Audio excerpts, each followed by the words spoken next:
Yo, what's up? It's Mr. Cho, and today we are going to go through the 2019 paper 5 for biology. Okay, this is for the science biology.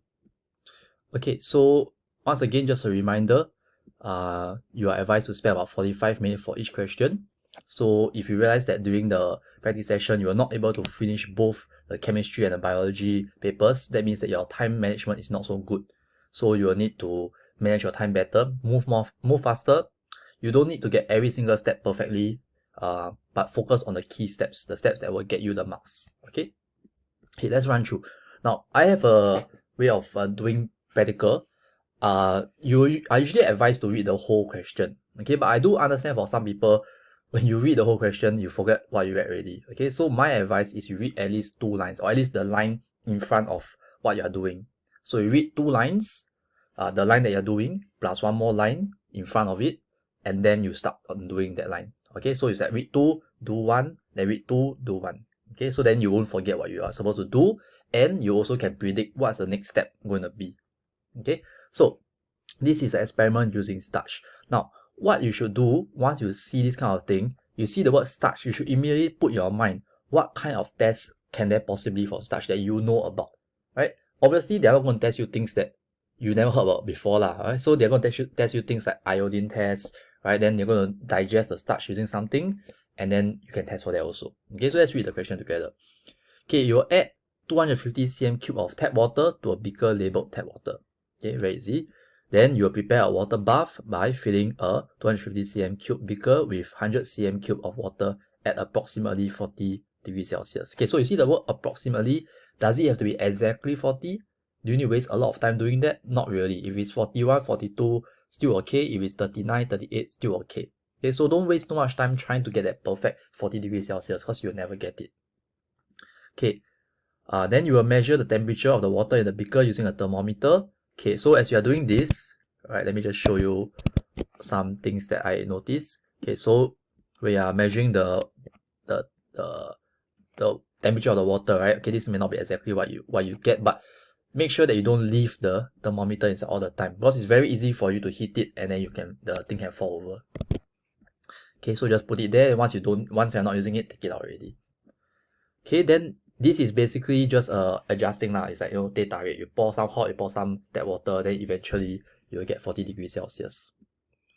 Okay, then you label test tube A, test tube B, and you add 5 cm, use a 5 cm cube syringe to add 5 cm cube of starch solution, which is called Y, to the test tube. Okay, so you should be looking for the bottle that's labeled Y. Okay, so what's one thing that might be a cause of error, okay, in this using the syringe? You may notice that when you suck the syringe, you might get small little gas bubble. So you should try to remove those gas bubble if possible. Okay, if it's not possible, then don't worry so much. It's just a very minor volume difference. What you should be careful also is to check that the plunger, right? The bottom of the plunger should be at the line that you're measuring. Okay, not the top of the plunger. So you see here, the bottom of the plunger is at 5 centimeter cube. Okay, so that means this is near to 5 centimeter cube. Not exactly, okay, because this is not the most precise method. The most precise method will still be use the burette. Okay, so then after that, you put the start solution Y to each test tube. Then you add 1 cm of deionized water to the test tube A, and then you shake to mix the content well. Okay, so why do you add deionized water? Once you see deionized water, most likely it's because this is going to be a control setup. That means that this A is the control, which is going to prove that something is happening later. You understand why later. Okay, then you shake. Okay, so how do you shake? You shake with your hand, right? Like you just spin it around. These are the kind of things that you can start to be taking note of already. Like, is this weird to do? Like, it's very rare that we ask you to do this kind of shaking in bio. And most of the time, we will give you a glass rod to stir.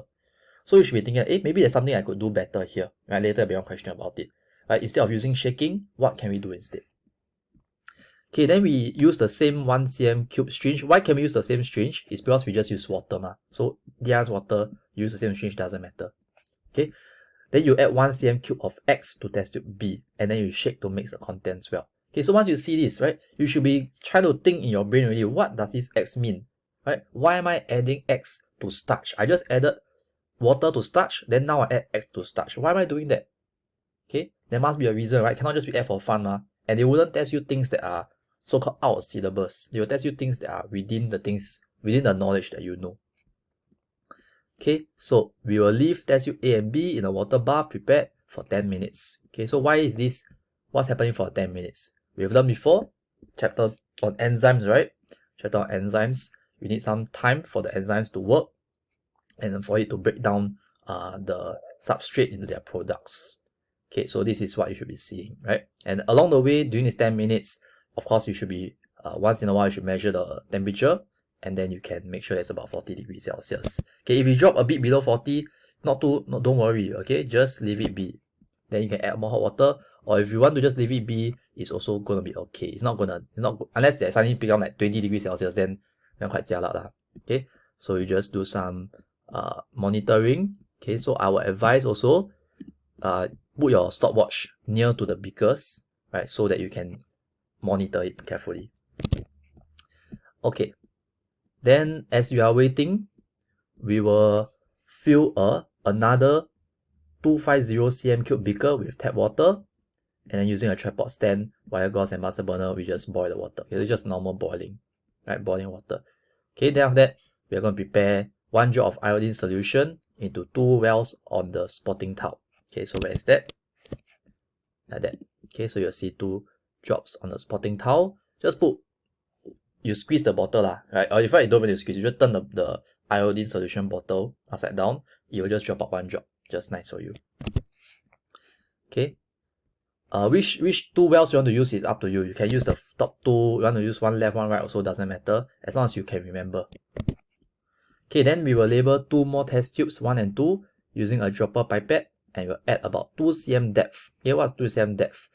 You want to use ruler, can. Alternatively, you can use your fingers, right? So your finger, this pinky, right, if you measure this direction, right, it's about 1 cm. Okay, so if you just put 2 fingers, right, it's about 2 cm.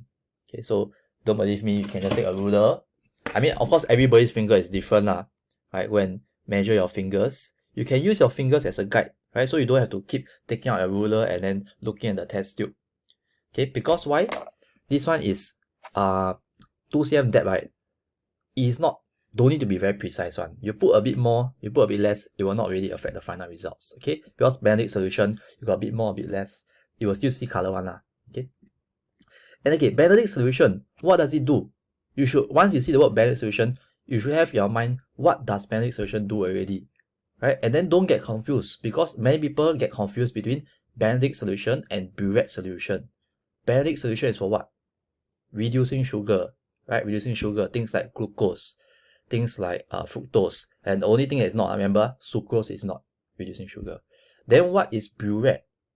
Burette is for protein. Don't mix these two up. Okay, because they both start with B lah, but then they are very different things. Okay, so after 10 minutes, you shake the test tube A and B to mix the contents well.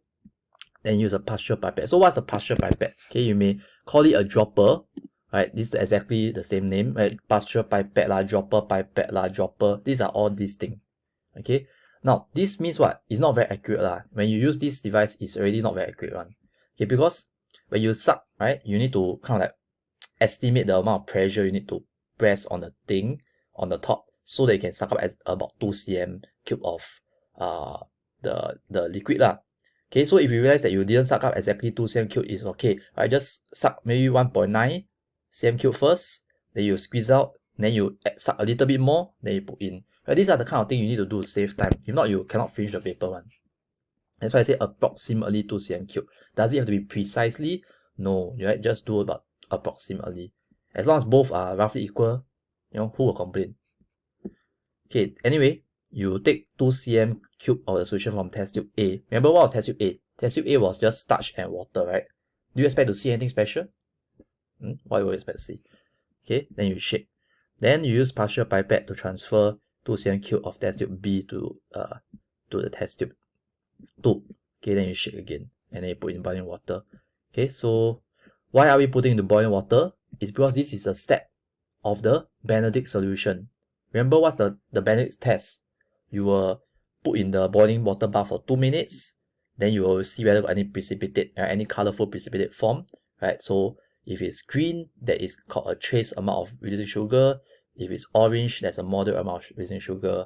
If it's brick red, then there's a large amount of reducing sugar. If it remains blue, then there's no reducing sugar. And remember, not just the color, you must say orange precipitate or brick red precipitate. Okay, why? Because it's not just the solution, it's actually a precipitate. A precipitate means that there is a lot of fine solids inside the liquid, and if you let a precipitate stand, right, for a while, it will actually settle down to the bottom. Okay, so that one is that you all should know, like in chemistry you learned before. Okay, anyway, then you take it out, right? So after these 2 minutes, basically what you're doing is you're doing the Benedict test already lah. Okay, so let's see here. Okay, then you add 1 drop of solution from test tube A with 1 drop of iodine solution, and then you add 1 drop of test tube B with 1 drop of iodine solution. Okay, so these are basic food tests. You must know them. Okay, you must know them by heart. Right? Just like your chemistry, all the different tests. If you don't know what iodine solution does, very bad. Okay, need to go back to Sec 2. Okay, then if you don't know what Benedict solution does, also very bad. Need to go back to Sec 3. So A is just starch and water, right? Did the water do anything to the starch? I don't think so. Okay, will the heat do anything to the starch? Maybe lah, but unlikely. Okay, so when you add starch with iodine, what will happen, right? Solution, iodine solution would turn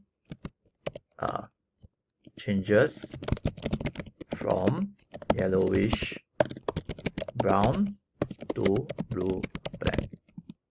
Okay, so what does that conclusion? What's the conclusion? The conclusion over here is that starch is present. Okay, then what about the observation of Benedict solution? Okay, so we need to go and take a look at our thing over here. Okay, by the way, this is what I saw lah. Right, so this is A and this is B. Okay, so now this is the iodine test. A, you see it turned blue black. Then what about B? Right, B, do you see any blue black? No lah, right? But do you see the precipitate? Yeah, you see a bit of precipitate. Okay, but that is not from the iodine. That is actually because of the Benedict test. Okay, so this one is actually remaining yellowish brown. Okay, so back to A. What was I talking about? Sign lost track. Okay, back to A, the Benedict test, right? Do you see any change in color? No change in color. Okay, now don't write no observable change. I think that's something you learn in chemistry, but in bio, writing no observable change, it doesn't tell me much thing, right? What does observable change mean? I don't know, because you must act like the examiner don't know anything. Okay, so the solution remains blue. Okay, so what if the solution remains blue? That means that there is no reducing sugar is absent. Okay, of course you can say reducing sugar is not present also can. Okay, then in B, right, let's go back to edit. In B, we see that the iodine solution did not change to blue black, it remained yellowish brown. Okay, so solution remains yellowish brown. Okay, then that conclusion, starch is absent. Okay, then this one is the one that many people mess up on, right? Because why? You don't know how to write precipitate. So what do you observe, right?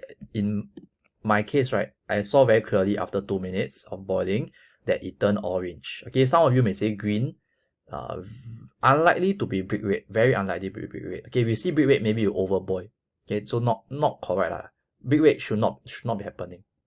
Anyway, if you see orange, that should be correct. Okay, so solution change from blue to wait, no, not solution, just an orange precipitate forms the solution. Okay, so orange means what? Orange means that there is a moderate amount of reducing sugar is present. Okay, so this is 6 marks, right?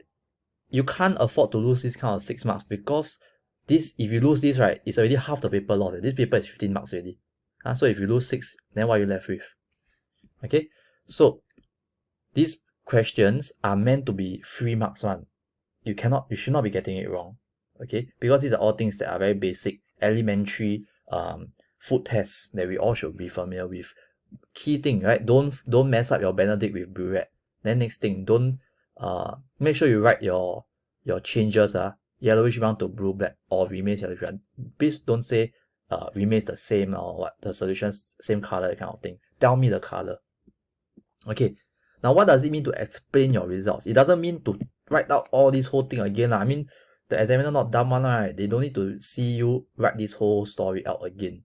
Okay, so why do we see that in A there is starch but no reducing sugar, and then in B got no starch but then got reducing sugar? There must be something, right? Remember, what is starch made out of? Starch is a long chain of glucose molecules, and glucose is a reducing sugar. Okay, so you added something. You already forgot that you added, because when you do, you're not thinking, right? You need to actually think about what you're doing. You are putting X. What is X? Think about it logically lah. It must be an enzyme ma. Okay, so why test tube B contains an enzyme X, which is what? Okay, what enzyme is able to digest starch into its simpler unit, right? Amylase. Okay, now amylase, it will break down the starch not into glucose yet, because there'll be a further enzyme that does that, but actually amylase will break down the starch into maltose, and maltose is a 2 unit of glucose, right? Pair lah, basically a pair of glucose, and so maltose also is a reducing sugar. Okay, which is the amylase will break down the starch in test tube B into maltose, which is then detected during the Benedict test as it is a reducing sugar. Okay, so it's not a difficult question, right? It's just that you probably were not really thinking clearly when you're doing the paper, and then you start to forgot that you put this thing called X. Of course, they don't say outright say enzyme X lah. They are trying to hide some information from you. But once you see this kind of thing and you know it's starch, there's only so few things you can do with starch, right? They're not asking you to, be like Breaking Bad, go and make your own chemicals or this kind of thing. Right? It's just things that you will know one. Okay, now we talk about things that can be improved. Okay, so do you like to, do teh tarik with all the hot water, cold water, tap water kind of thing? What will happen, right? If you put too much hot water, can you imagine this 100 degrees, right? What might happen to the enzyme? Okay, if you put too much tap water, then enzyme too cold, not inactive. Okay, so instead of doing this kind of like teh tarik kind of a water bath, we should instead ask for a constant water bath. Okay, so we can instead how to phrase this mixing water together for a water bath can result in a inconsistent temperature. High temperatures may denature the enzyme. It would be better to use an electronic water bath to maintain a constant temperature. Okay, so this is the first one. Okay, now it's okay. You want to add more lines below for yourself because you write too long. It's okay one. Okay, I won't mark you wrong. Okay, so what's the second way? You shake like that. How sure are you that the enzymes and all that kind of thing are well mixed? You shake. Whether you shake 1 time, 2 times, you also don't know. Okay, so what should you request for instead? Right? You should be requesting for a glass rod instead of shaking the test tubes, which may result in a spillage. Okay, so remember you shake also got the chance you shake so hard, then the liquid also jump out, okay, and spill. Okay, then you need to redo. Okay, so instead of shaking the test tube, spillage, we should use a glass rod to stir the contents evenly. Okay. Yeah. So basically, when you use a glass rod, right, you just stir it evenly. This will allow all the enzymes or whatever that is inside the test tube, right, to be spread out evenly, and then it can be it's more fair lah, in that sense. It's more the experiment will become more accurate. Okay, so these are the two things. Are there any other things in the experiment? Okay, you can also talk about the pasture pipette, you know, the dropper pipette. That one it's not a very accurate instrument. Okay, so you can say instead of using a pasture pipette, which is not very precise, we can use a burette. How to spell burette? I think it's correct lah. How am I getting marked wrong? Oh, I'm done. Yeah, okay, is that?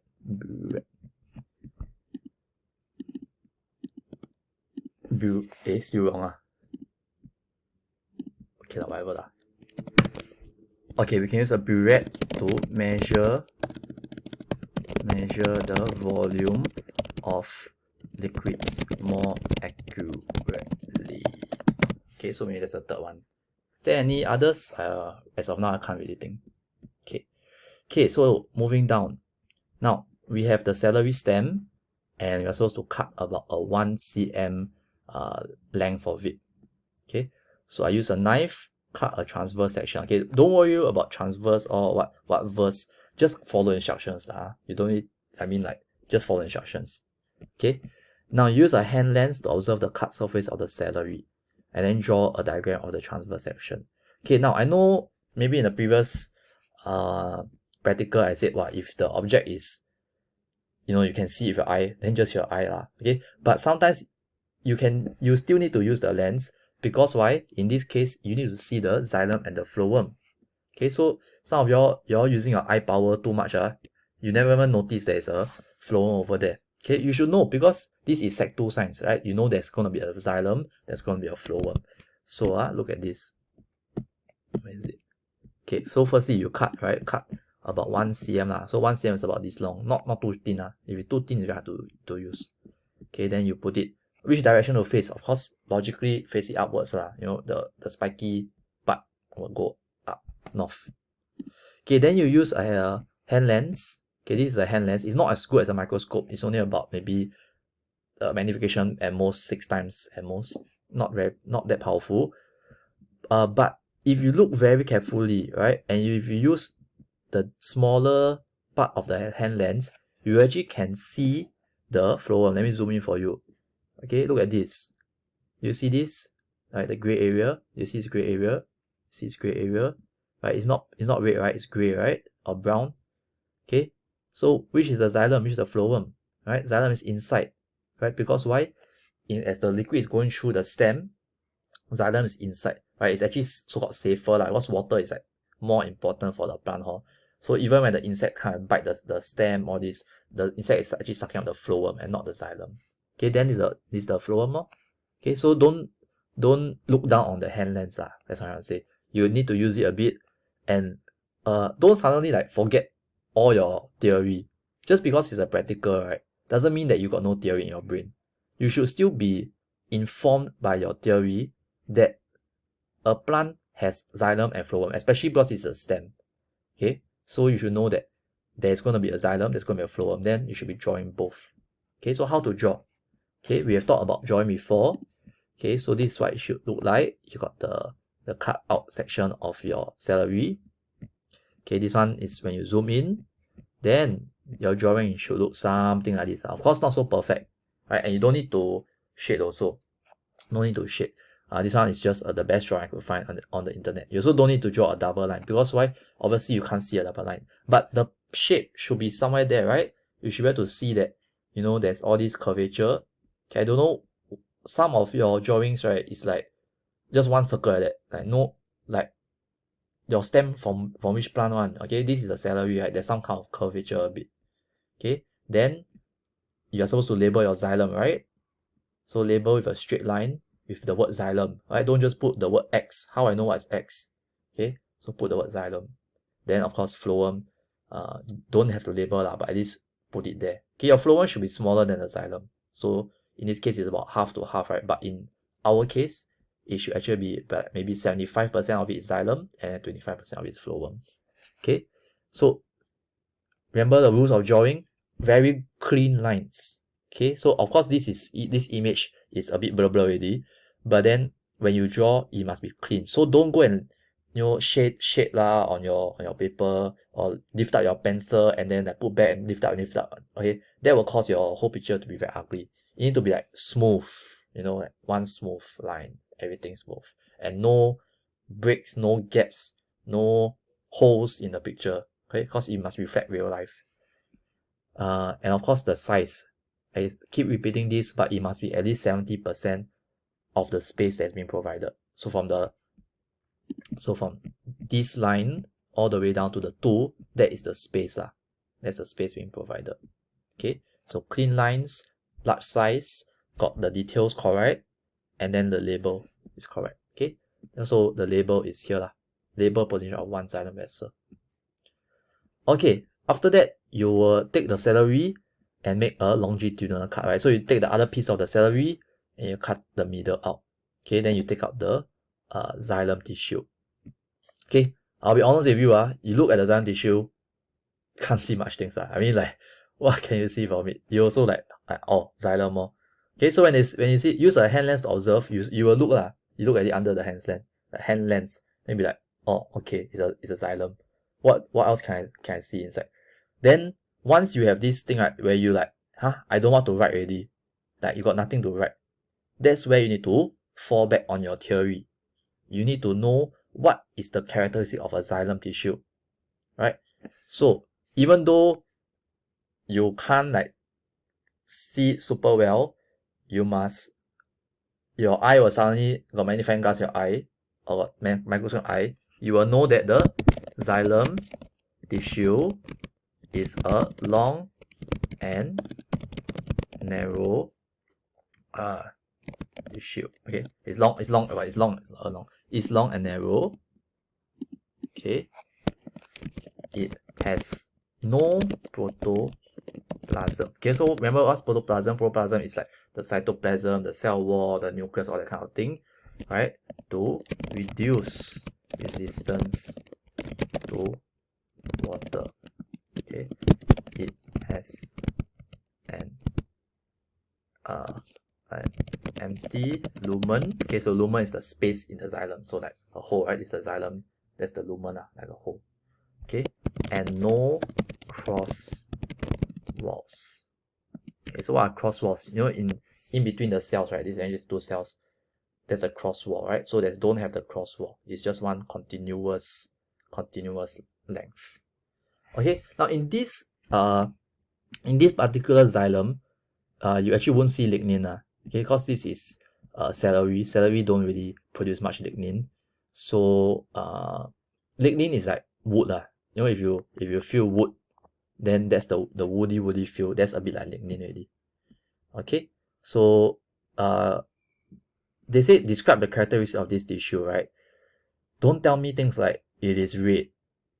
Hello, they really, I mean, like, obviously it's red lah, like it really stained with red, then you tell me it looks red.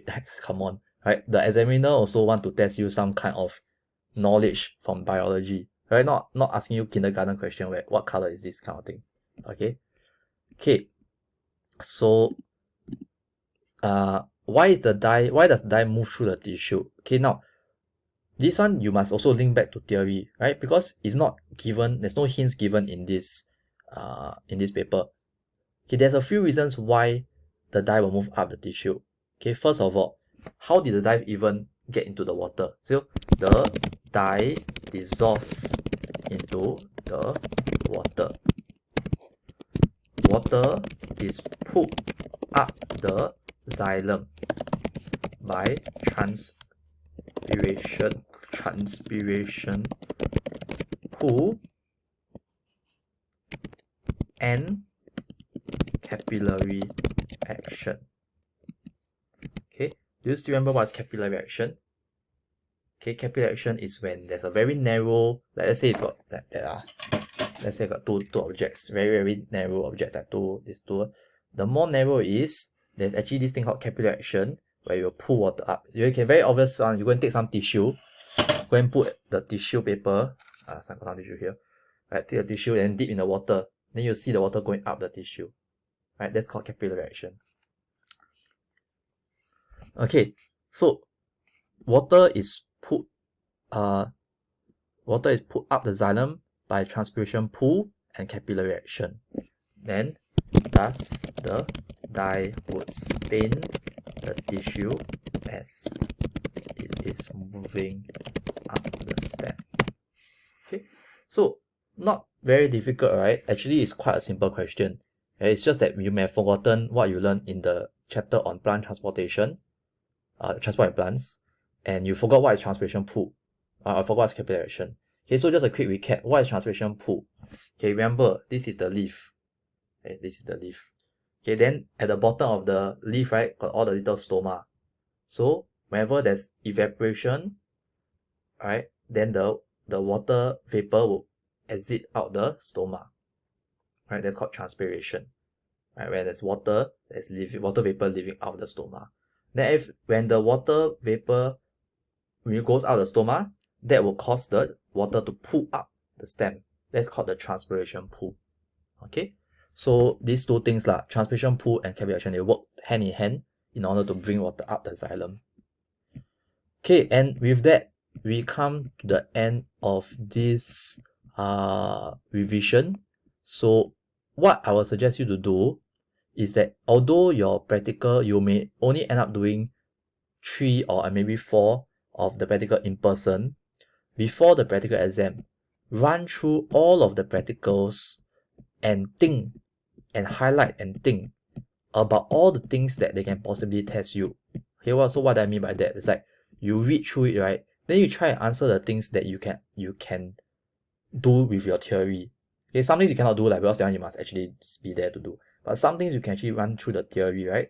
And once you keep reading this thing, you will understand that actually all the practicals are very easy one, right, for bio. Because they got only a few things they can test, right? Test osmosis, test food test, test the plant, the transpiration pool. There's only so few things. Because bio, if you want to do experiment, some experiments take too long, right? Then you cannot do. Some experiments take too fast, then also not good. So they will always choose the same few experiments one. And then these few experiments, as long as you know the theory, then you'll be quite confident. Okay? So with that, I will see you around school. Take care and like this video. Thanks. Bye.